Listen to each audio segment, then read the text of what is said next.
right, folks, get ready for one of the boldest scams in history. Meet Victor Lustig, the guy who decided he'd sell the Eiffel Tower. Yes, that Eiffel Tower. Now, Victor wasn't your run-of-the-mill con artist. Born in Austria-Hungary, he spent years crafting scams across Europe and America, moving with an elegance and charm that only added to his success. But the Eiffel Tower con? This one would make him a legend. It's 1925, and the Eiffel Tower is, well, not as beloved as you might think. Built for the 1889 World's Fair, it was starting to show some wear. Parisians were split on whether the tower was even worth keeping, and maintenance costs were piling up. In fact, rumors circulated that the city might dismantle it altogether. This was exactly the kind of chaos that Lustig thrived on. Seeing an opportunity, Lustig went into action. Step 1. A new identity. He donned the persona of a high-ranking government official, Deputy Director General of the Ministry of Posts and Telegraphs, if you please.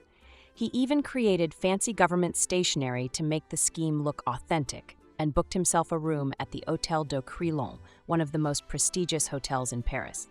This wasn't just a room, this was his stage. From the Crillon, Lustig invited 5 of Paris's top metal dealers to discuss a government deal. To keep things under wraps, he stressed the utmost secrecy.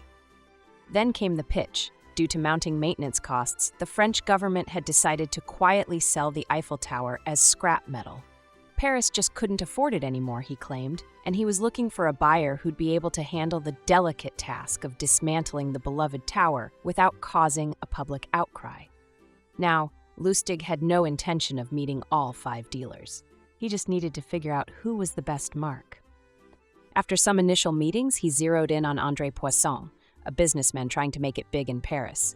Poisson was eager, ambitious, and new enough to the scene that he wouldn't immediately suspect foul play.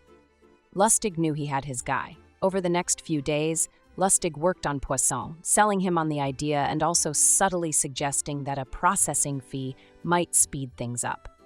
Of course, this fee would go straight to Lustig. Poisson didn't just pay it. He eagerly handed over 70,000 francs to buy the rights to scrap the Eiffel Tower, roughly $1.3 million US today, plus a handsome bribe to keep the deal unofficial. Lustig pocketed the cash, packed his bags, and left Paris in a flash. The best part? When Poisson realized he'd been had, he was too humiliated to go to the authorities. Lustig had pulled off the con of a lifetime without a hitch. Now, you'd think that would be enough for one lifetime, right? But no, Lustig was a man of ambition. After letting the dust settle, he actually returned to Paris, intent on pulling the scam again. He went through the same routine, setting up a second batch of metal dealers, creating a new batch of fake government letters, and preparing to sell the Eiffel Tower a second time. But this time, word got around, and one of the dealers became suspicious. Lustig, sensing the game was up, slipped out of the city just as effortlessly as he'd arrived. If high-stakes scams and unbelievable tales from history keep you hooked, subscribe to Talescape for more tales you won't believe are real. But Lustig's story didn't end there. By the late 1920s, he made his way to the US and continued his legendary career in fraud. One of his favorite tricks was his so-called money box, a small device that supposedly printed $100 bills. The trick? It took hours to produce each bill, so he'd load it with 2 real bills to start. By the time the buyer realized they'd been scammed, Lustig would be long gone with their money. And he didn't just sell this box once. He sold it multiple times, always to wealthy buyers with too much trust and too little patience. But perhaps the wildest twist? Lustig even managed to scam Al Capone. Here's how it went down. Lustig approached Capone and convinced him to invest $50,000 in a business deal. But Lustig didn't spend a dime. Instead, he sat on the money for 2 months, then returned it to Capone, claiming the deal had fallen through. Capone, impressed by Lustig's honesty, handed him $5,000 just for being trustworthy. Lustig had pulled a con on one of the most feared men in America by using the one thing no one expected: integrity.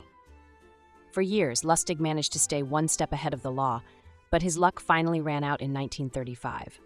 Arrested by federal agents, he was charged with counterfeiting and ended up in Alcatraz, where he spent the rest of his days. He was, without a doubt, one of the smoothest, most daring con men in history. A man who took risks no one else would, all for the thrill of the scam. So what do you think? Was Lustig a genius or just a risk taker with incredible luck? Let us know in the comments. And as always, thanks for watching Talescape. Make sure to subscribe if you want more stories that remind us that sometimes reality really is stranger than fiction.